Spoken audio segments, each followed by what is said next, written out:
St. Vincent and the Grenadines has ranked number 2 on the Canadian immigration deportation list for the Caribbean.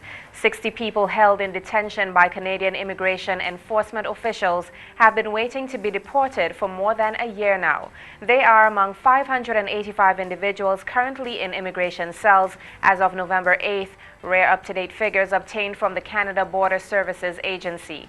The numbers provide a snapshot of the hundreds of men and women locked up at any one time and awaiting the removal of failed refugee status, migrants without legal status, and former permanent residents who had their status revoked for criminal convictions. Typically, the majority will be released within days, according to border officials, but the lengthy detention of others raises questions about how long individuals should be held.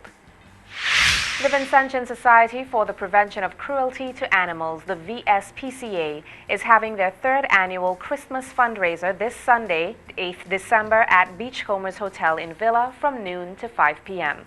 In addition to a fabulous buffet, pool party, and raffle, there will be a quality item auction, including a weekend cruise by Barefoot Yacht Charters, dinner for 2 at Driftwood Bar and Restaurant, a beautiful evening gown, a getaway night for 2 at White Sands, dinner for 2 at Bookament Resort, a doggy hamper full of items for your pet, among other items to be auctioned.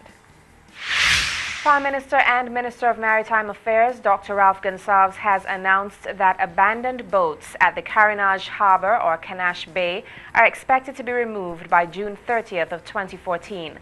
The announcement was made by the Prime Minister in Parliament while responding to a question from opposition MP Senator Linton Lewis regarding the government's plans to remove the boats in that area. According to Gonsalves, there are 13 vessels which require attention, and the owners were urged to move them. Gonsalves said he is happy that this question has been raised, as it is a matter which has had their attention. He added that now it has come to the House, the public would have a better appreciation of some of the issues which are involved in this particular matter, which are important.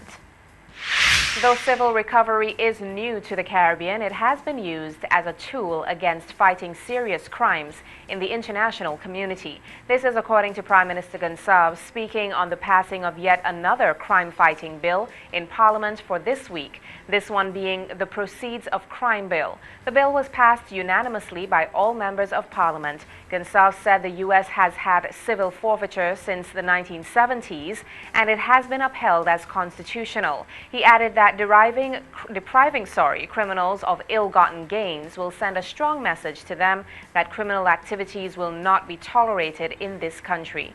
Meanwhile, opposition Senator Dr. Linton Lewis, commenting on the bill, said it is not considerably different in comparison to the Act of 2001. However, the civil recovery aspect is a different approach than what was previously used. Vincentians are being called to lend assistance to victims of Typhoon Haiyan, which ravaged the Philippines last month.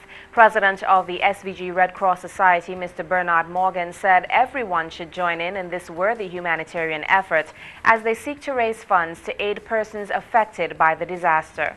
The society disclosed that from December 6th, persons will be able to make cash donations to the Typhoon Haiyan Disaster Fund account at the Bank of SVG. The Philippines have provided us here in SVG with engineers, teachers, and businessmen, among others.